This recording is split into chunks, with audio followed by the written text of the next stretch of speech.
Kasihanlah kat saya ni. Abang tengok kat dapur ni, kat peti ais ni kosong. Tak ada apa-apa makanan. Dapur tak berasap. Tak ada minyak, tak ada beras. Abang tolonglah saya. Abang tak kisah kat saya ke?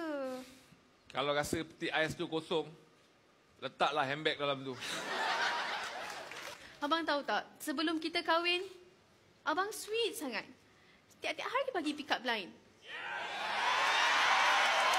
Sekarang ni kan satu benda pun abang tak cakap dengan saya. Diam ah!